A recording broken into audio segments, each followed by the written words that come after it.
Okay, I'm not familiar with the new Fantastic Four at all, okay? The only Fantastic Four I watched was Chris Evans as Human Torch and Jessica Alba as Invisible Girl. So I saw the new Fantastic Four showing up on my feed a lot, and then I started seeing this clip of Mr. Fantastic, Pedro Pascal, and Invisible Girl, or is it Woman? I don't know which one. Vanessa Kirby. Supposedly, I think, doing a press release tour, and she's just here like massaging his ear and neck as they talk about something, you know? So my first impression is like, whoa, are they a couple? Are they a real life couple? Were they already dating before they started filming Fantastic Four, or did they got together after filming Fantastic Four, right? I mean, for people who are not familiar with them, like me, I'm sure all of you have the same thoughts as me, right? And then after that, I see another clip of them. I think this is at the premiere, where now Vanessa seems to be pregnant. She has a belly, and she is standing here with Mr. Fantastic, and they seem like a loving couple. Then we have this clip of Vanessa seemingly running towards Pedro with Gordon Ramsay here also, apparently at this show, you know, just giving a hug. And then I came to realize they aren't a couple in real life. They act as a couple, but they aren't a couple in real life. So Pedro Pascal's marital status is a mystery. I couldn't find it online. And Vanessa is supposedly with a boyfriend or engaged and is pregnant, okay? Mr. Fantastic and Invisible Woman in real life are probably just really good friends, right? And then I started checking online, and then I realized the reason why this is happening is because Pedro Pascal, Mr. Fantastic, has social anxiety. So when social anxiety kicks in, he needs to find someone to, like, you know, for contact. As you can see from this clip here, Comic-Con, it can be seen where, you know, the social anxiety like kicking in, and then he's reaching out to hold Vanessa's hand.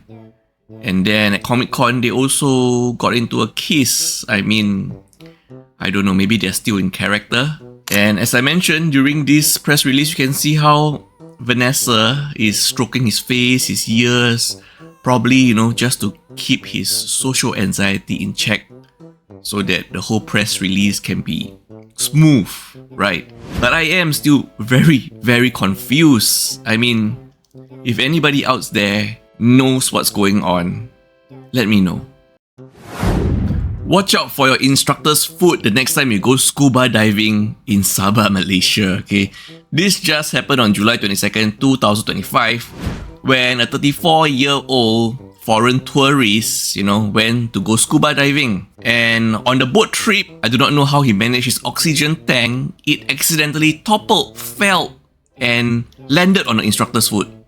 That led to an argument, okay? The instructor went to receive medical attention at the Tawau hospital, and then the next day, he went back to the tour company's premises to confront the tourists and to demand compensation. I mean, I thought any workplace injury should be covered by the workplace itself, the employer. It is the tourist's fault for causing the injury, right? His oxygen tank toppled, but shouldn't any injury compensation be covered by the employer?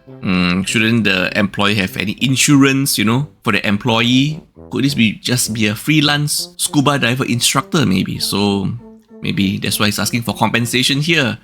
And the argument got so heated, you know, the following day, on July 23rd, 2025, the instructor allegedly slapped and threatened the tourists. A female companion of the tourists intervened, and everything, you know, this was all captured on video and it went viral. So the tourists finally filed a report at the police headquarters at 10:46 AM on July 23rd, 2025, and the instructor was arrested, and the case is under investigation for assault and criminal intimidation.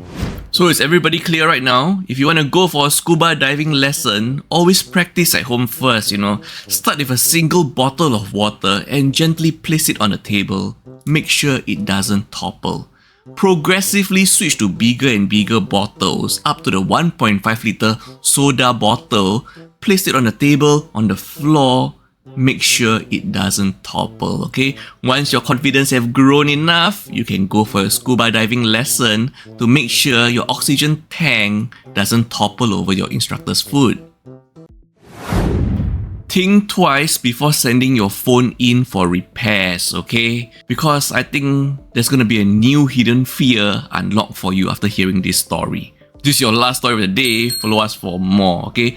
Word of advice, if you really want to send your phone in for repair, no matter what sort of repairs, okay? No matter whether is it data related or charging related, screen damage, whatever related, just a friendly word of advice, you might want to make sure your device doesn't contain any naughty images, video, sound, any sort of naughty media, or even naughty text messages, Because Mr. Low, a 27-year-old Malaysian who worked at a handphone repair shop at Clementi West, Singapore, okay, has just been sentenced to 6 months jail on July 24, 2025 after pleading guilty to 1 count of possessing intimate images without consent. Not just one time, because there were 4 additional charges also considered, okay? Whew.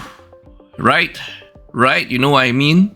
Okay, so what happened was on September 23rd, 2024, a customer left his Android phone at the handphone shop to fix a charging issue, okay? It wasn't even data related, but then you know what happened lah, And then 2 days after the repair was complete on September 25th, 2024, Mr. Low accessed the phone's photo gallery and WhatsApp chats and finding intimate images. And then he found intimate images of the customer's wife, about 10 to 15 of them. Some, I'm not going to go into details on that, okay? And then what he did was, the phone didn't have an AirDrop function, so he actually used Bluetooth transfer to transfer those naughty media, intimate media, to his company's phone and then send again to his personal device, which he used these intimate media images for his own personal exciting time, okay? So when the customer finally went to collect his phone, he noticed a notification on his phone indicating that files have been transferred. Shocker, isn't it? Obviously, the couple were very stressed and they went to lodge a police report. And investigations have found out that Mr. Low have been doing this for some time, okay? And he has collected at least 71 naughty media from at least 5 other customers. And that's the end of our story, and you might want to forward this to a partner, a friend, your husband, your wife, your boyfriend, your girlfriend, your spouse, just in case changes are needed for storage arrangements.